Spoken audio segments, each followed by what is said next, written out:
It feels like no matter where you're looking in Southern California right now, you're seeing more and more tire marks on asphalt, the telltale sign of burned rubber.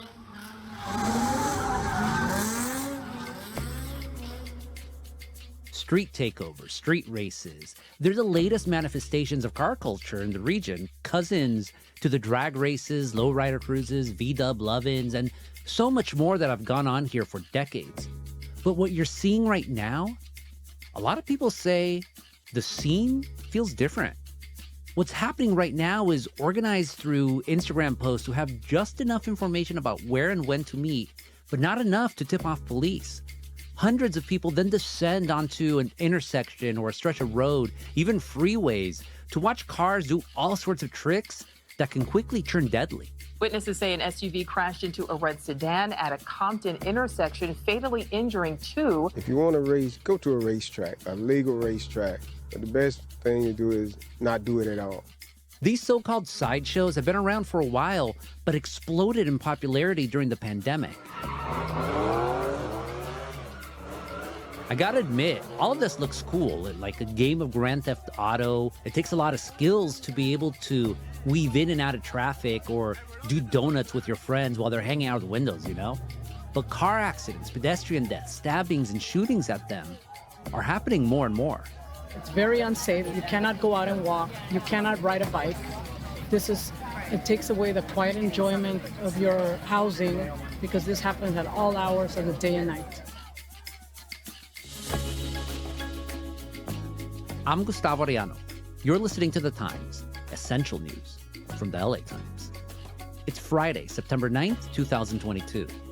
Today, in a region where car culture is king and stunts are all over social media, residents, politicians, and law enforcement have had enough. We're sick and tired of people racing and causing accidents, you know. My LA Times colleague Nathan Solis is a reporter on the Fast Break desk and has followed the latest backlash against the latest car culture trend. This time, it's those takeovers and also street racing. Nathan, welcome to the Times. Thanks for having me on. So you went to Angelino Heights, which is a historic LA neighborhood, but it's also home to a lot of the landmarks from the Fast and Furious franchise, which is going to release its 10th installment next year. So why'd you go? So there was a growing backlash against the filming for this particular installment of the Fast and Furious franchise. Street racing kills. Race on the track. Film in the studio. Street racing kills. Residents feel like it's glorifying the street takeover and street racing culture, but also because it feels like the film has sort of dropped a hand grenade and run away by making it an iconic landmark for gearheads to do burnouts and race up and down this residential street surrounded by Victorian homes. The residents have been trying for years to get some type of reaction from the city and the movie studios. Universal Studios does not want to be a good partner with this community. We're in the middle Film of all LA this. does not respect Exactly, or they preserve don't. the rights They of the don't community. respect that. It damages all of us in tiny little ways that can never be. The Fast and Furious franchise bounces across the globe, and I think even in the last one, they went into space. Man, this is insane. We are headed to outer space. You acting like we on our way to Home Depot. Yeah, they're jumping off buildings with Lamborghinis. It's quite the franchise. It's remarkable, a cinematic tour de force. But I'm not entirely sure if the movies have returned to Angelino Heights since the first movie. So this gave residents an opportunity to renew their complaint. It's gotten worse. Very, how can I say this? A lackadaisical approach from the city to try to help out. So I went to these protests outside of the Bob's Market in Angelino Heights, and there were probably about maybe 50 protesters, and I got a chance to talk to one resident, Rene Favela.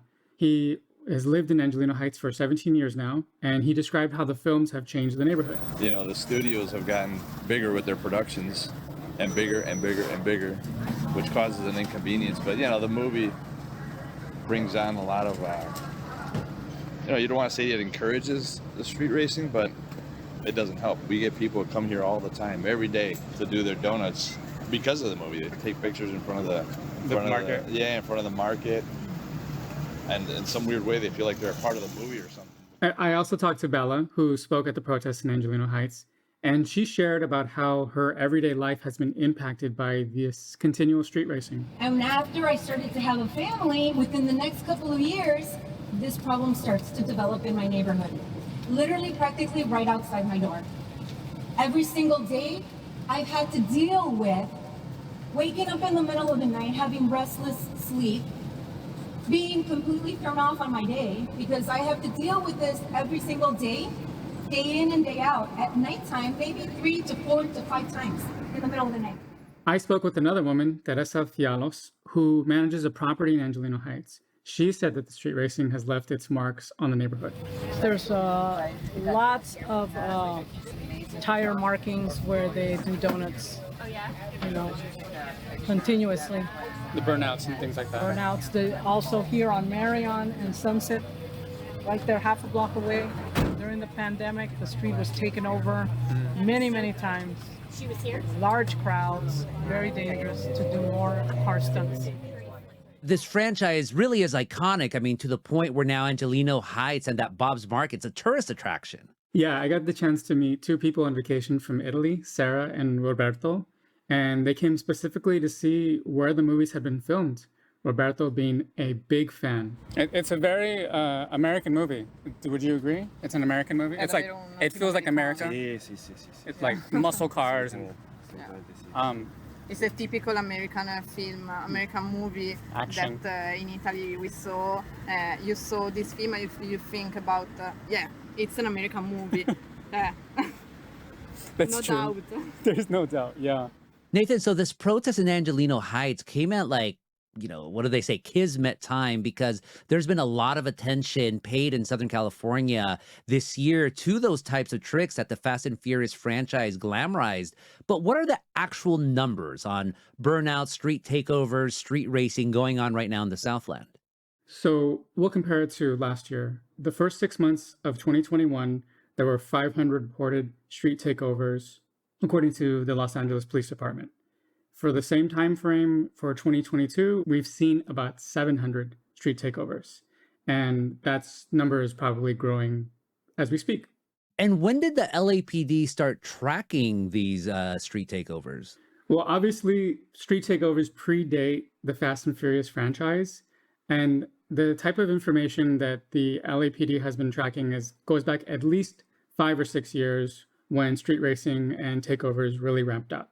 And it's not just the numbers of takeovers that's getting a lot of attention. It's also the dangers involved in them. So we've seen in the last 8 months or so, at least 6 people have been killed in or near street takeovers. We've seen people shot. We've seen people involved in fatal car accidents. And those are instances that all occurred in the South LA area. 2 people were shot and killed while they were spectating a takeover in Compton. 2 more people were killed in a crash at a site near a takeover. So the violence and danger is exactly what residents in Angelino Heights are talking about. Bella said it's exactly why she was there at the protest, because she wants to make sure another tragedy doesn't happen in her own neighborhood. It doesn't take a smart person to figure out that if you lose control, you're going to hit somebody or something. Are we going to wait for this to happen to one of our neighbors, our children, before somebody cries out for action to take place? Or are we going to do it before it happens? Because you know what? I don't want to wait for this to happen to me, my family, or my child, my neighbor, so that I can start to cry about it and say, do something. And I talked with one person, David Castillo, who lives in Compton. He was actually hit by someone who was doing donuts at the intersection of Wilmington and Stockwell. That's when he actually, all of a sudden, I heard that he actually was doing burning donuts again. That's when he actually hit us right in the rear, driver rear side, right where my daughter was actually sitting.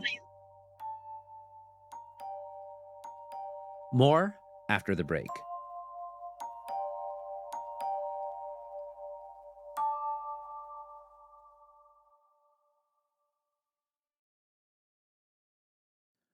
Nathan, you kind of mentioned this earlier, but When I see these street takeovers, these burnouts, street racing, it's kind of not a big surprise because it's such a part of Southern California culture. It's car culture. I mean, the Beach Boys were singing songs about fast cars. And my colleague Daniel Miller did a whole podcast, Larger Than Life, about a street racing legend.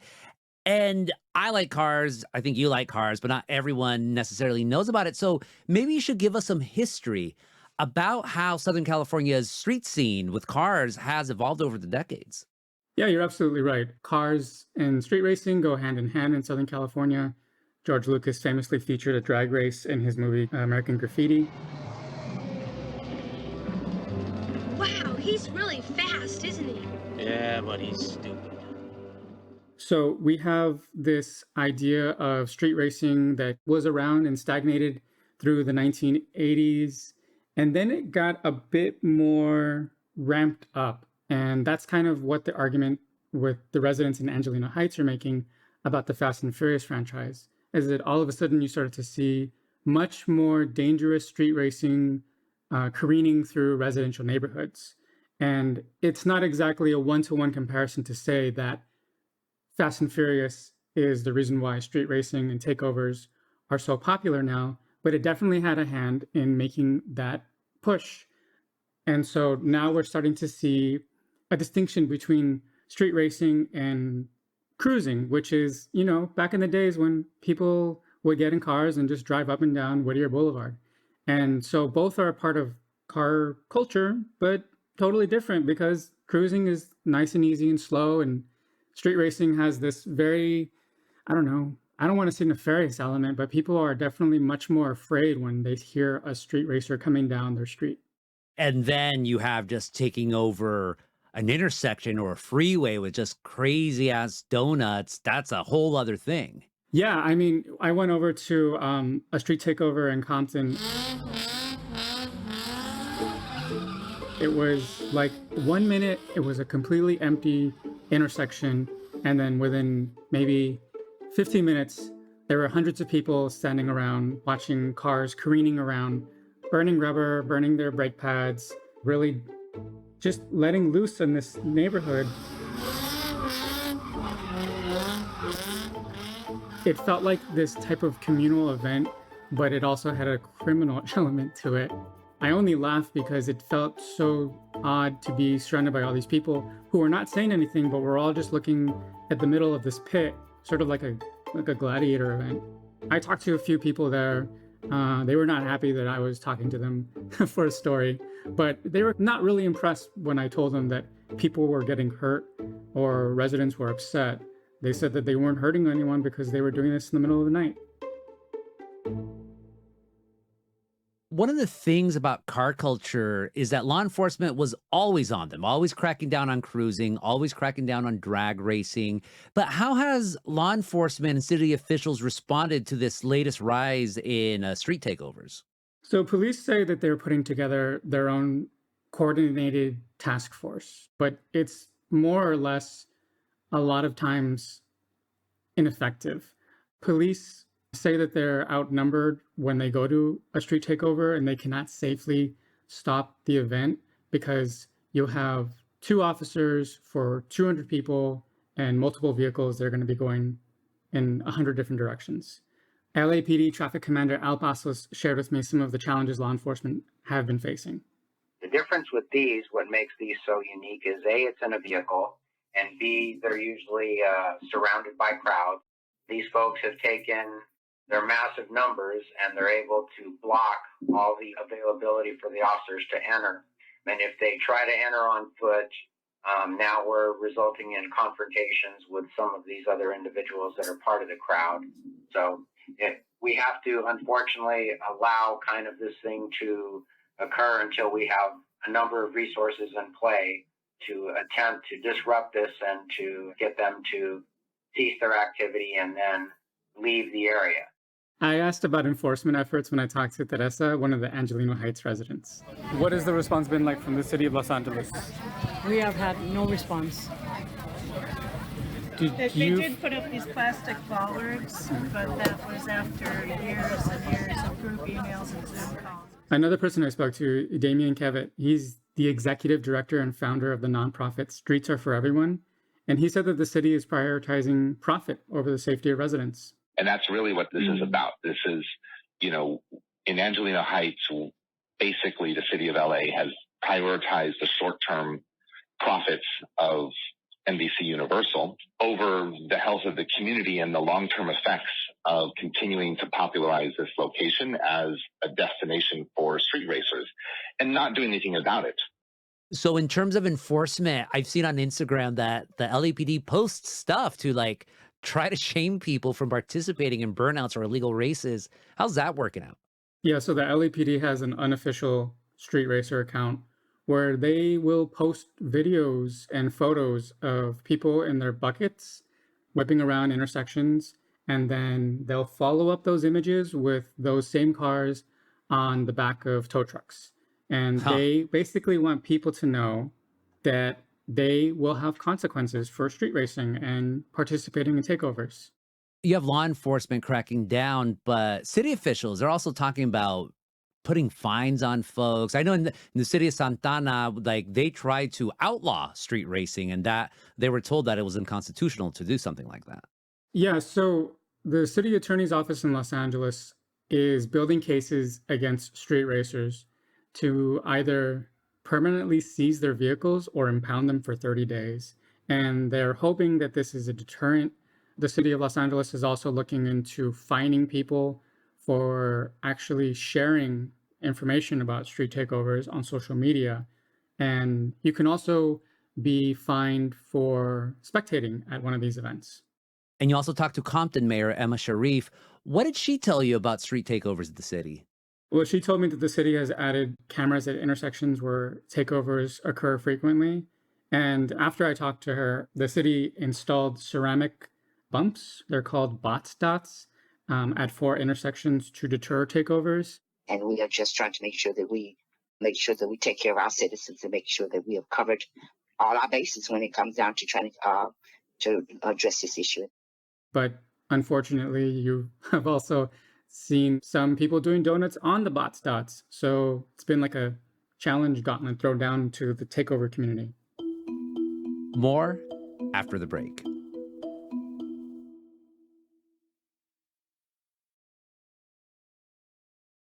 Nathan, all this that we're talking about, street racing, burnouts, they've been a thing in Southern California and across the world for a while now. But it seems people who aren't connected to car culture started to learn more and more about this all year as it went on and got more and more angry. But then when there was a new bridge that opened in LA this summer, that's when the issue and the anger got even bigger. Yeah, so the 6th Street Bridge or the 6th Street Viaduct is the newest addition in Los Angeles infrastructure. It's this massive, beautiful, lovely bridge that connects Boyle Heights to downtown Los Angeles. It also happens to be the reason why street takeovers are getting such a huge spotlight on them, because the street takeover scene looked at the bridge and thought, heck yeah, I want to go do a donut on that. And so now you have residents in Boyle Heights and other surrounding neighborhoods who are upset because the LAPD continuously closed down the bridge every time somebody would do something that looked illegal. So the first few nights, there were some people doing donuts, and then there were other activities. And so it's just become this real flashpoint. So I got a chance to speak to Carlos Montes. He grew up in East LA and now lives in Boyle Heights, and he's all about car culture. But the takeovers are a bit too much for him. We don't want anybody coming in, taking over the bridge and showing off their hot rod cars, and causing trouble. Now, I come from Boyle Heights, East LA. I love cruising. I cruise, but taking over the street and blocking it to other cars and pedestrians is not cool. Finally, Nathan, how long do you see this trend lasting? That's the million-dollar question, isn't it? I mean, street takeovers are going to be part of the Los Angeles culture, but it's not just in Los Angeles, it's across the world. And As long as there's a car culture, there's going to be people who want to go fast in circles.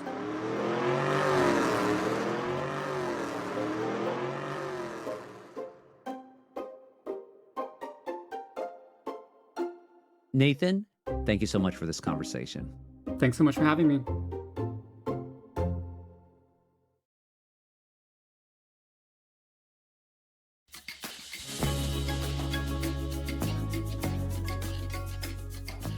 And that's it for this episode of The Times. Essential news from the LA Times. Kinsey Moreland and Madeline Amato were the jefas on this episode, and Mike Heflin mixed and mastered it. Our show's produced by Shannon Lynn, Denise Guerra, Kasha Brasalian, David Toledo, and Ashley Brown. Our editorial assistant is Madeline Amato. Big thanks to former Fast Break News intern Itzel Luna for sharing some of her audio and interviews with us. Our engineers are Mario Diaz, Mark Nieto, and Mike Heflin. Our editor is Kinsey Moreland. Our executive producers are Shani Hilton, Hiba El Orbani, and Jasmine Aguilera, and our theme music is by Andrew Eatman. I'm Gustavo Arellano. We'll be back next week with all the news and desmadre. Gracias.